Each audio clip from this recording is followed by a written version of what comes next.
All right. I'm going to get this out of the way. I know a lot of you want to know how I feel. If you did not watch my stream, you wouldn't know. If you want to see my initial reaction to CM Crybaby coming back, watch the last couple of minutes of my stream last night. I was not happy. I am not happy. In my opinion, and this is my opinion, it's a big mistake taking him into the company.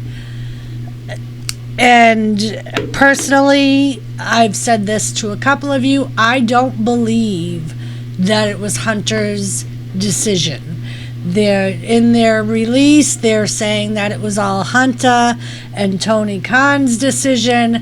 I call bullshit. I do not believe Paul Levesque, Triple H, would want anything to do with CM Crybaby. And yes, that is what I am going to call him. He's a drama queen, he's a crybaby, and he thinks he's bigger than wrestling. He's not. I am completely overjoyed that Randy Orton did return. Again, if you want to see my initial reaction to him coming out, I did stream Survivor Series last night. You can see my initial reaction. Among other news, I know, unless you've been living under a rock, you've seen the Seth Rollins reaction to CM Punk coming out. Seth Rollins is pissed. Drew McIntyre apparently stormed out of the building, angry. They're saying that it hasn't been confirmed that it was about CM Punk, but they don't know what else it could have been. So not only are there fans that are pissed off, there are superstars that are pissed off, and I can't blame them. With all of the drama that was connected to him over the past few years, and it's not just with AEW, that is just a topper. And this is going to be the one and only time that I will talk about him being back, because what is bothering me the most is I feel like they took Randy Orton's moment away. Yes, I know what you're going to say. They waited till after the match. I get that. But if you look at all the posts today and last night, it's all about Punk. Randy is like a footnote, and that pisses me off. It pisses me off beyond belief. So if you did not watch Survivor Series, or if you're living under a rock, CM Punk returned last night at Survivor Series at the very end. A lot of people said they either shut off the TV or were about to shut off the TV when his music hit. In the stream, you'll see that I was about to end the stream and then his music hit. But yeah, I mean, Survivor Series War Games wasn't a bad show. It was a decent show. I have said, and I'll say it again, I missed the 5-on-5 teams matches. I miss having 5 single wrestlers all with rivalries with another 5 wrestlers team up and it be a 5-on-5 elimination. But last night wasn't bad. I feel like they could have had a couple of more matches. They had a women's championship match. They had Gunther defend his title. But really, those were the only 2 title matches. So there wasn't a whole lot going on other than the War Games matches. Tomorrow, WWE has announced that we're going to do a tag team turmoil with the winners, I believe, facing the champions on NXT. We are going to have the NXT title defended against Baron Corbin. That is going to be at Deadline on December 9th. If you did see Survivor Series last night, you know that Randy Orton took away his coming out. Damian Priest was going to cash in the briefcase, which Rhea Ripley ran down to the ring with, and then Orton's music hit. They did not think Orton was coming. Orton supposedly arrived right before the match, or during the match. So no one knew if he was going to be there or not until his music hit, when it was time for him to enter the match. There was some speculation that Jade Cargill was going to make her debut last night. There was some speculation that Becky was going to either leave the team or be attacked and be pulled from the match, and Jade Cargill was one of the ones that were said to possibly replace her. But Triple H was asked what happened to her. She did sign.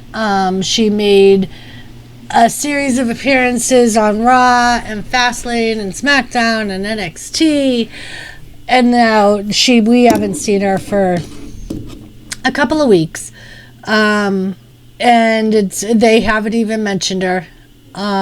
Triple H said about her, Jade I have no less belief in her now than I did then. It's interesting, when she came in, we talked about her development and where she would land, where she would land and what the development was. I want to make sure that no matter what is thrown at Jade Cargill, she's ready, and at no fault of her own, I think she was limited in that. So the idea is, we exposed her, we made her be seen, people are understanding, and they're waiting, they're excited for her to come. When does she? When she does, it's going to be massive. I just think that we're just making sure that when she's ready, I don't want a pitch to get thrown at her that she's never seen before. I want, no matter what that pitch is, she's going to crack that thing out of the park, because you can just see it in her. That's the presence she has.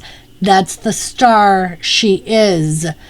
You've yet to see her do anything in WWE, and I can probably name 5 or 10 people who would go like, oh, that's a dream match, without her doing a thing. So I'm in no rush for her to, when she says I'm ready, I'm ready. So there you have it. It sounds like she's doing some training before they throw her into the ring.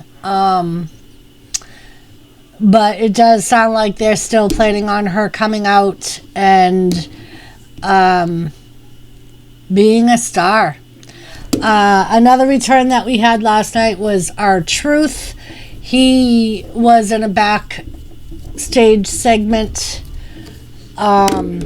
eating some Ruffles chips. We will see the other guy and Randy Orton on Monday Night Raw tomorrow night. So I also wanted to cover, if you did not know, AEW went head to head with Survivor Series last night, they moved Rampage to debut right before Collision. The best match of the night, according to Bleacher, was the Eddie Kingston Brody King Continental Classic. Most notable moments and observations: Kingston had on Roberto Clemente's jersey during his entrance. The two of them had a contest of the chops. We saw Keith Lee versus Lee Moriarty. We saw The Righteous versus FTR. We saw Julia Hart versus Lady Frost. We saw Commander and Gravity versus House of Black. Other than that match, overall, most of the matches got Bs. But other than that, there really weren't any surprises. Monet isn't the only former WWE superstar to be linked with AEW lately. Ronda Rousey recently teamed with Marina Shafir for a Ring of Honor on Honor Club episode, and Khan has expressed interest in working with her again. That being said, Belter believes Rousey's appearance was a one-time shot deal as she left WWE to focus on her family, meaning that she probably doesn't want to commit to another company. Adam Copeland is fueling his feud with Christian Cage. He took out the children of Christian Cage. He took out Luchasaurus last night. He took out Nick on Wednesday, I believe, which leaves Christian Cage all by himself. He has challenged Christian Cage to a match December 9th. We have yet to see if that match will be accepted. And if you did not hear, Ric Flair, he apparently got physical at Full Gear. And apparently a lot of fans were upset with that. Fans are starting to believe that Ric Flair is trying to hold on to his glory days. He's going to end up getting himself hurt. He did get physical with Christian Cage, and fans that were in attendance said it looked awful. As far as Christian Cage having to try his hardest to sell what Ric Flair was doing. So fans are apparently all over him, telling him to stay out of the ring, to just be a escort for Sting and Darby Allin, and to stay out of the ring. That's pretty much, I think, everything. I am planning on streaming Raw tomorrow night, so I will see you guys tomorrow.